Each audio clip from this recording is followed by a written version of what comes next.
اللہ اللہ اللہ اللہ۔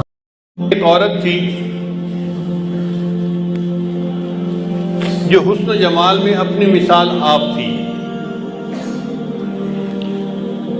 اور وہ بدکار تھی۔ گھر کا دروازہ کھلا رکھتی تھی اور بن سنور کر چارپائی کے اوپر بیٹھ جاتی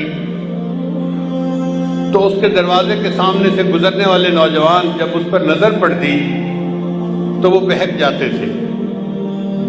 وہ ان سے کچھ رقم لیتی تھی اور ان کو گناہ کا موقع دے دیتی تھی۔ ایک مرتبہ ایک نوجوان بڑا نیک تھا، وہ ادھر سے گزرا، قدرتاً اس کی بھی نظر اس طرف اٹھ گئی تو اس نے دیکھا کہ اتنی خوبصورت عورت، اس کو بھی شیطان نے بہکایا۔ تو اس نے اس گھر کے جو کام کرنے والی تھی اس سے پوچھا کہ تیری مال کا مرد کو قریب کیسے آنے دیتی ہے؟ اس نے کہا جناب 1000 دینار لیتی ہے اور پھر اس کو اپنے ساتھ وقت گزارنے کا موقع دیتی ہے۔ اب یہ نوجوان واپس تو گھر آ گیا، مگر سوچتا رہا کہ میں 1000 دینار اکٹھا کروں پھر مجھے اس عورت کے ساتھ وقت گزارنے کا موقع مل جائے۔ اس نے محنت کی، مزدوری کی، 1000 دینار اس سے جمع کر لیے۔ ایک دن یہ اس عورت کے پاس گیا اور 1000 دینار اس نے دے دیے۔ عورت نے کہا کہ ٹھیک ہے، اب تم آؤ اور میرے ساتھ چارپائی پہ بیٹھ سکتے ہو۔ یہ جب اس کے ساتھ چارپائی پر بیٹھا نا تو اس کے دل پہ اللہ کا خوف غالب آ گیا کہ اب تک میں نے جو عبادت کی ہے کہیں اللہ تعالیٰ اس عبادت کو ٹھکرا نہ دے کہ تو بالآخر گناہ کا ارتکاب کر بیٹھا۔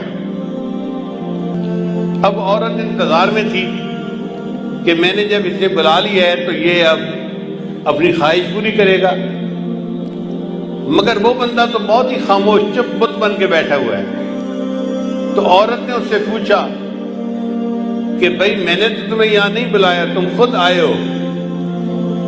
اس نے کہا میں اپنے نفس کی خواہش کی وجہ سے آ تو گیا تھا، لیکن جب میں یہاں چارپائی پر آ کر بیٹھا ہوں نا تو میرے اوپر اللہ کا خوف غالب آ گیا اور میں نے ارادہ ترک کر دیا، میں تیرے ساتھ گناہ نہیں کروں گا، اور جو 1000 دینار میں نے دیے ہیں وہ بھی تیرے ہی، میں تجھ سے واپس نہیں لیتا اور میں اپنے گھر جا رہا ہوں۔ یہ کہہ کے وہ نوجوان گناہ کیے بغیر اٹھا اور اپنے گھر کی طرف چل پڑا۔ عورت نے اس سے جاتے جاتے پوچھ لیا کہ تم کس گاؤں کے رہنے والے ہو؟ اس نے گاؤں کا نام بتا دیا۔ چند دن گزرے تو اس عورت کے دل میں خیال آیا کہ یہ ایسا نوجوان ہے جس نے پہلے کبھی گناہ نہیں کیا، پہلا گناہ کرنا تھا اور اس پر اتنا خوف غالب آ گیا، اور میں تو روز گناہ کرتی ہوں اور میں توبہ نہیں کرتی، تو مجھے بھی اللہ سے ڈرنا چاہیے۔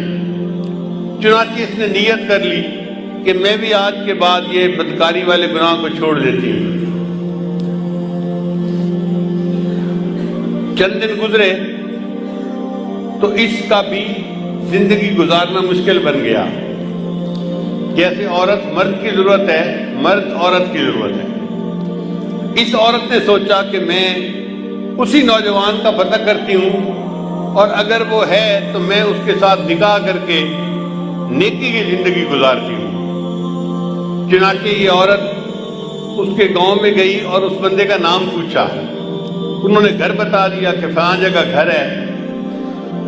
یہ عورت آئی اور اس نے اس کے گھر کا دروازہ کھٹکھٹایا۔ جب گھر کا دروازہ کھٹکھٹایا تو اللہ کی شان، وہی نیک نوجوان دروازہ کھول کر باہر نکلا پوچھنے کے لیے کہ کون ہے۔ جب نوجوان کی اس عورت پر نظر پڑ گئی تو وہ تو حیران ہو گیا کہ جس گناہ سے بچ کے میں گھر آیا تھا اب وہ عورت تو میرے دروازے پر چل کر آ کر کھڑی ہو گئی۔ تو اس نے ایک زور کی آہ بھری اور وہ گرا اور فوت ہو گیا۔